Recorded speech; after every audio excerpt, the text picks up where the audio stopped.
അതായത് മുഹമ്മദ് റിയാസിനെ എല്ലാവർക്കും പരിചയം ഉണ്ടാവണമെന്നില്ല, എന്നാൽ പറയാം, പരിചയപ്പെടുന്ന കാര്യം പറയാം. ഇന്നലെ ടോൾ പ്ലാസയിൽ നടന്ന സംഭവവുമായി ബന്ധപ്പെട്ട് ആരോപണ വിധേയനായ വ്യക്തിയാണ് മുഹമ്മദ് റിയാസ്. അവിടെ പ്രശ്നമുണ്ടാക്കി എന്ന് പറയപ്പെടുന്ന വ്യക്തിയാണ്. എന്നാൽ കാര്യം എന്താണെന്ന് ചോദിക്കാം, അവിടെ എന്താണ് സംഭവിച്ചത്, അവർ തമ്മിൽ നടന്ന സംഭാഷണം എന്താണ് പ്രകോപനത്തിന് കാരണം, ഇതൊക്കെ ഒന്ന് ചോദിച്ച് മനസ്സിലാക്കാം. മുഹമ്മദ്, എന്ത് സംഭവിച്ചതാണ്? പോകുന്ന സമയത്ത് ടോളിൽ ഒരു ഇഷ്യൂ ഇല്ല. ടോള് നോർമലി എങ്ങനെയാണ് പോകുന്നത് അതുപോലെ തന്നെ പോയി ഞാൻ വരുന്നുണ്ട്. ഒരു അറൗണ്ട് 5:30 to 6 o'clock ഞാൻ ഇവിടെ എത്തി. കാസർഗോഡ് കുമ്പള ടോൾ പ്ലാസയിലെത്തി. ടോൾ പ്ലാസയിലെത്തിയപ്പോൾ എൻ്റെ ഫ്രണ്ടിൽ ഒരു KSRTC ബസ് പോകുന്നുണ്ട്. ആ ഇതിൽ KSRTC ബസ് പോകുന്നത് കാണാം. അതിൻ്റെ ബാക്ക് ടു ബാക്ക് ആയിട്ട് നമ്മൾ വരുന്നുള്ള ഇങ്ങനെ ഇത് റഷ് ആവണ്ടെന്നുള്ളതിലാണ് ഞാൻ വരുന്നുള്ളത്. വരുന്ന സമയത്ത് KSRTC ബസ്സിന് ഇത് ബാരിയർ ഓപ്പൺ ആയി. ഞാനാണ് നെക്സ്റ്റ്, എൻ്റെ ടോൾ കട്ടായതായിട്ട് എനിക്ക് അവിടെ സ്ക്രീനിൽ കാണാം. എൻ്റെ വണ്ടിയുടെ നമ്പറൊക്കെ കാണുന്നുണ്ട്. ഞാൻ അത് ഇതാക്കി ഞാൻ വണ്ടി മൂവ് ചെയ്തു ഫ്രണ്ടിലോട്ട്. മൂവ് ചെയ്യുന്ന സമയത്ത് സ്പോട്ടിൽ വണ്ടിയുടെ ഗ്ലാസ്സിലായിട്ട് ഈ ബാരിയർ വന്ന് വീണത് ഞാൻ എൻ്റെ ഫ്രണ്ടിൽ കുഞ്ഞിരിക്കുന്നത്. നിങ്ങൾ ആ വീഡിയോയിലെല്ലാം നോക്കിയാൽ കാണാം, കുട്ടിയും ആ കുട്ടിയുടെ ഉമ്മ ഇരിക്കുന്നുണ്ട്. ആ ഇരിക്കുന്ന സമയത്ത് എന്നോട് ഇവർ കുഞ്ഞ് കരയാൻ സ്റ്റാർട്ട് ചെയ്യുമ്പോൾ ഞാൻ ഇവരോട് ചോദിച്ചു, ഞാൻ എൻ്റെ ടോൾ കട്ട് ചെയ്തിട്ടാണ് ഞാൻ പോകുന്നത്, ഇത് നിങ്ങൾ ടെക്നിക്കൽ ഇഷ്യൂ അല്ലേ എന്നുള്ളത് അഡ്രസ്സ് ചെയ്യാൻ വേണ്ടി ഇവരോട് ചോദിക്കുമ്പോൾ ഇവൻ ഹിന്ദിയിൽ എന്തൊക്കെയോ എന്നെ പറയുന്നു. അതായത് നമുക്ക് ഹിന്ദി അറിയണമെന്ന് നിർബന്ധമില്ല, നമ്മൾ കേരളത്തിലുള്ളത്. അപ്പോൾ ആ ഒരു സ്പോട്ടിൽ ഹിന്ദിയിൽ പറയുന്ന കാര്യങ്ങൾ ഒന്നും എനിക്ക് മനസ്സിലാകുന്നില്ല. ഞാൻ പറയുന്ന കാര്യം അവൻ എൻ്റെ കൺസേൺ എല്ലാം അഡ്രസ്സ് ചെയ്യുന്നത് ഒരുമാതിരി ഗുണ്ടായിസം സ്റ്റൈലാണ് അവന് സംസാരിക്കുന്നത്. അത് കഴിഞ്ഞിട്ട് ഒരു സൂപ്പർവൈസർ ആരോ വന്നു അവിടെ, അവൻ ഹിന്ദിക്കാരനാണ്. ഞാൻ പറയുന്ന കാര്യം ഒന്നും കേൾക്കാൻ നിൽക്കുന്നില്ല. എന്നോട് എടുത്ത് പോടാ എന്നുള്ള രീതിയിലാണ് അവർ സംസാരിക്കുന്നത്. ഇത് കണ്ടിട്ട് പോലീസ് വരുന്നു. പോലീസ് ഇൻസൾട്ടിങ് തന്നെയാണ്. അതായത് എൻ്റെ ഫാമിലിന്റെ മുമ്പിൽ വെച്ചിട്ടാണ് എന്നെ അവർ ഇൻസൾട്ട് ചെയ്യുന്നുള്ളത്. ഇത് കഴിഞ്ഞ് പോലീസ് വരുന്നുണ്ട്. പോലീസ് വന്നിട്ടും എന്താ പ്രോബ്ലം എന്നല്ല, അവർ വിചാരിക്കുന്നത് ഞാൻ ടോൾ കൊടുക്കാത്തതിനാണ് പ്രശ്നമാക്കുന്നത്. എൻ്റെ ടോൾ കട്ട് ചെയ്തു, എൻ്റെ റൈറ്റ് ആണ് എനിക്ക് അവിടുന്ന് പോകുമ്പോൾ കറക്റ്റായിട്ട് എൻ്റെ വണ്ടി കൊണ്ട് പോകാന്നുള്ളത്. ഞാൻ പോവാൻ ട്രൈ ചെയ്യുന്ന സമയത്താണ് ഈ പോലീസുകാരന് വന്നിട്ട് എന്നോട് വണ്ടി എടുത്ത് പോടോ, നീ എന്താണ് ഇവിടെ നിന്ന് പ്രശ്നം ഉണ്ടാക്കുന്നത് എന്നുള്ള രീതിയിലാണ് എന്നോട് സംസാരിക്കുന്നത്. അത് കഴിഞ്ഞ് ഒരു 1-2 മിനിറ്റ് കഴിയുമ്പോഴാണ് CI സാർ വരുന്നത്. CI വന്നതും നീ ആരാടെ രാജാവാണ് ഇവിടെ നിന്ന് ഇങ്ങനെ പ്രശ്നം ഉണ്ടാക്കാനെന്ന് ചോദിച്ചിട്ട് എൻ്റെ ഡോറിലേക്ക് കൈയിട്ട് ഓപ്പൺ ചെയ്തു. ഉള്ളുന്ന് ഓപ്പൺ ചെയ്ത് എൻ്റെ സീറ്റ് ബെൽറ്റ് അവർ തന്നെയാണ് ഓപ്പൺ ചെയ്യുന്നുള്ളത്. എന്നിട്ട് എന്നെ പിടിച്ച് വലിച്ച് പുറത്തേക്ക് കൊണ്ടുപോകാൻ ചെയ്യുന്നത്.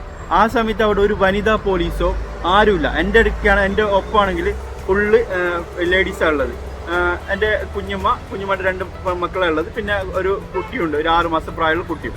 ഇതൊന്നും അവർ കൺസിഡർ ചെയ്യുന്നില്ല. ചെയ്യാതെ തന്നെയാണ് പോലീസ് ഇതൊക്കെ ചെയ്യുന്നത്. അവിടെ ഞാൻ പറയുന്നുണ്ട്, സാർ എൻ്റെ കാര്യം ഇതാണെന്ന് ഞാൻ പറയുമ്പോൾ അവർ നീ എടുത്ത് വണ്ടി എടുത്ത് പോടോ എന്നുള്ള രീതിയിലാണ് പറയുന്നത്. ഞാൻ പറയുന്ന കാര്യങ്ങളൊന്നും കേൾക്കുന്നില്ല. നിങ്ങൾ ആ വീഡിയോയിൽ തന്നെ നോക്കിയാൽ കാണാം, എൻ്റെ ബാക്കിൽ ആ സമയത്ത് ഒരു വണ്ടിയേ ഉണ്ടായിരുന്നുള്ളൂ. ഈ പ്രശ്നം സ്റ്റാർട്ട് ചെയ്യുന്നുണ്ട് സ്പോട്ടിൽ തന്നെ, നിങ്ങൾ നോക്കിയാൽ മനസ്സിലാവും. 1-2 വണ്ടിയാണ്. അത് അവർക്ക് തന്നെ അവിടുന്ന് ഡൈവേർട്ട് ചെയ്ത് വിടാവുന്ന പ്രശ്നമേ ഉണ്ടായിരുന്നുള്ളൂ.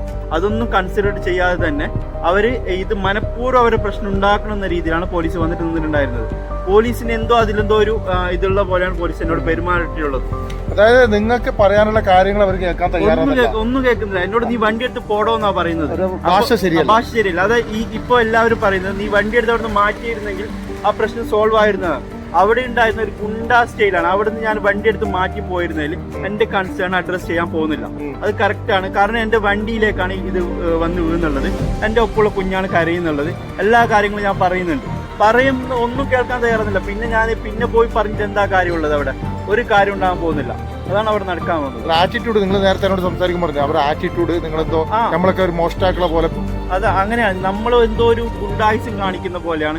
അല്ലാതെ നിങ്ങളെന്നല്ല, പൊതുവെ എല്ലാവരും ആ രീതിയിലാണ്. ഒരു ഭയങ്കര ആറ്റിറ്റ്യൂഡ് എന്ന് പറഞ്ഞാൽ ഒരു ആൾക്കാർ, നമ്മൾ സർവന്റ് ആണ് പോലീസ് എന്ന് പറയുന്നത്. നമുക്ക് സർവീസ് ചെയ്യാനാണ് പോലീസ് എന്ന്. പോലീസ് എന്ന് പറയുന്നത് ടോൾ ബൂത്തുകാരുടെ ഏജന്റ് ഒന്നുമല്ല. പോലീസ് നമ്മളെ പ്രൊട്ടക്ട് ചെയ്ത് നമ്മൾ അവിടുന്ന് പറഞ്ഞു വിടാം. എന്തെങ്കിലും കംപ്ലൈന്റ് ഉണ്ടെങ്കിൽ പോലീസിന് നമ്മളെ പിന്നെ വിളിച്ചു വരുത്താം. പക്ഷെ അങ്ങനെയൊന്നുമല്ല പോലീസ് ചെയ്യുന്നുള്ളത്. പോലീസ് അവരൊപ്പം നിന്നിട്ട് തന്നെയാണ് പോലീസ് നമ്മളോട് ഇത് ചെയ്യുന്നുള്ളത്. പിന്നെ പൊതുവെയുള്ള ഈ ടോൾ ഗേറ്റുമായി ബന്ധപ്പെട്ട പരാതി നേരത്തെ ഞങ്ങൾ സംസാരിക്കുമായി ബന്ധപ്പെട്ട്, അതായത് അതിൽ കടന്നു പോകുന്ന ആൾക്കാരൊക്കെ വല്ല മോഷ്ടാക്കളോ അല്ലെങ്കിൽ രാജ്യദ്രോഹികളോ അല്ലെങ്കിൽ അതുമായി ബന്ധപ്പെട്ട് എന്തോ ക്രൈം ചെയ്ത ആളുകളെ പോലെയാണ് ഈ അവിടെ നിൽക്കുന്ന ഈ ഗുണ്ടാ പിരിവുകാർ നടത്തുന്നതെന്നാണ് പലരും ആക്ഷേപിച്ചിരിക്കുന്നത്. അതേ അനുഭവം തന്നെയാണ്. കാരണം ഇദ്ദേഹം പറയുന്നത് എന്താണെന്ന് കേൾക്കാൻ അവിടുത്തെ ആ ടോളുമായി ബന്ധപ്പെട്ട അവിടുത്തെ ആളുകൾ തയ്യാറായില്ല. അതാണ് അതല്ല ആ ഒരു ആറ്റിറ്റ്യൂഡാണ് പ്രശ്നം. അതായത് ഇവരൊക്കെ എന്തോ മോശം ആൾക്കാരാണ്, ഈ കടന്നു പോകുന്ന ആൾക്കാരൊക്കെ മോശം ആൾക്കാർ എന്ന ചിന്താഗതി, അവർ മാത്രമാണ് നല്ലത്, ബാക്കി അവിടെ കടന്നു പോകുന്ന ആ ടോൾ ഉപയോഗിക്കുന്ന ആ റോഡ് ഉപയോഗിക്കുന്ന എല്ലാവരും വല്ലാത്തൊരു രാജ്യദ്രോഹം കുറ്റം ചെയ്തിട്ടൊക്കെ വരുന്ന ആൾക്കാരാണ്, അല്ലാതെ എന്തോ ഒരു ക്രിമിനൽ ആക്ടിവിറ്റി ഒക്കെ ചെയ്ത് വരുന്ന ആൾക്കാർ പോലെയാണ് ഈ ടോളിലുള്ള ആളുകളുടെ പെരുമാറ്റം എന്നാണ് ഇദ്ദേഹവുമായി ബന്ധപ്പെട്ടവരും ഇദ്ദേഹവും ഒക്കെ ഞങ്ങളോട് നേരത്തെ വെളിപ്പെടുത്തിയത്. അങ്ങനെ തന്നെയാണല്ലോ? അതെ, അങ്ങനെ തന്നെയാണ്. അതായത് നമ്മൾ പറയുന്ന കാര്യങ്ങൾ കേൾക്കാൻ തയ്യാറാണ്. ഞാൻ അവിടെ കൊടുക്കണം, ഇല്ലീഗൽ ടോൾ ആണെങ്കിലും അവിടെ എൻ്റെ ടോൾ കട്ട് ചെയ്തു. ടോൾ കട്ട് ചെയ്ത് എനിക്കുള്ള നെക്സ്റ്റ് എന്ന് പറഞ്ഞാൽ എനിക്ക് അവിടുന്ന് മൂവ് ആകുമ്പോൾ ക്ലിയർ ആയിട്ട് പോകാന്നുള്ളതാണ്. എൻ്റെ വണ്ടിയിലോട്ടാണ് ഈ സാധനം വന്ന് വീഴുന്നത്. അത് ക്വസ്റ്റ്യൻ ചെയ്തതിനാണ് ഈ പ്രശ്നങ്ങളൊക്കെ അവരുണ്ടാക്കിയത്. ഞാൻ ടോൾ അടുക്കാതെ നിന്നിട്ടില്ല, ഞാൻ ടോൾ അടിച്ചിട്ടുണ്ട്. അത് ഇല്ലീഗലാണോ ലീഗലാണോ എന്നുള്ളത് പിന്നത്തെ കാര്യമാണ്, കോടതിയിൽ കിടക്കുന്ന കാര്യമാണ്. പക്ഷെ ഞാൻ അവിടെ പേയ്മെന്റ് എല്ലാം ചെയ്തിട്ടുണ്ട്. എല്ലാം ചെയ്തിട്ടും എന്റെ ബുദ്ധിമുട്ട് അവിടെ സൂചിപ്പിക്കാൻ സാധിച്ചിട്ടില്ല. അതാണ് ഇത്രയും വലിയ പ്രശ്നങ്ങൾക്ക് കാരണമായത്. പോലീസും അത് കേൾക്കാൻ തയ്യാറായില്ല. നിങ്ങൾ ഈ സ്ട്രോങ് പിടിക്കാൻ കാരണം അവർ ആറ്റിറ്റ്യൂഡ് തന്നെ. അവിടുന്ന് അവർ ജസ്റ്റ് ഒന്ന് എന്റെ കൺസേൺ അഡ്രസ് ചെയ്തിരുന്നെങ്കിൽ ഈ പ്രശ്നങ്ങളൊന്നും ഉണ്ടാകാൻ പോകുന്നില്ല. നമ്മൾ ഹമ്പിൾ ആയിരിക്കണം, ആരോടും ഹമ്പിളായിട്ട് പെരുമാറാൻ പഠിക്കണം. ഇപ്പൊ ഞാൻ പ്രത്യേകിച്ച് ഇത്തരം കാര്യങ്ങളിലൊക്കെ നിയമവിരുദ്ധമായി നടത്തുന്ന, ഇപ്പൊ ഇയാളെ തന്നെ ഞാൻ വിമർശിച്ച് 2 പോസ്റ്റുകളോളം ഞാനിട്ടുണ്ട്. എന്നാലും ഇയാളെ കാണണം എന്ന് പറഞ്ഞ് തപ്പിപ്പിടിച്ച് ഞാൻ ഇറങ്ങിയതാണ്. ഇയാൾക്ക് എന്താണ് മാനസികമായിട്ട് ആ ഒരു ആറ്റിറ്റ്യൂഡ് കാണിക്കാനുണ്ടായ മാനസിക പ്രശ്നം എന്താണെന്ന് അറിയാൻ വേണ്ടിയിട്ടാണ് ഇയാളെ തപ്പിപ്പിടിച്ച് രാവിലെ മുതൽ തപ്പിപ്പിടിച്ചാണ് മൂപ്പരെ കണ്ടെത്തിയത്. മൂപ്പരെ കണ്ടെത്തിയിട്ട് മൂപ്പർക്കും പറയാനുള്ള സങ്കടം അതും കൂടി കേൾക്കുക എന്നുള്ളത് നമ്മുടെ ഉത്തരവാദിത്വമാണ്. എന്തായാലും നിങ്ങളുടെ നല്ല മനസ്സ് നിങ്ങൾ തുറന്നു പറയാൻ കാണിച്ചതിന് വളരെ നന്ദി. നാട്ടുകാരും കൂടി കാര്യങ്ങൾ അറിയട്ടെ. Okay, thank you.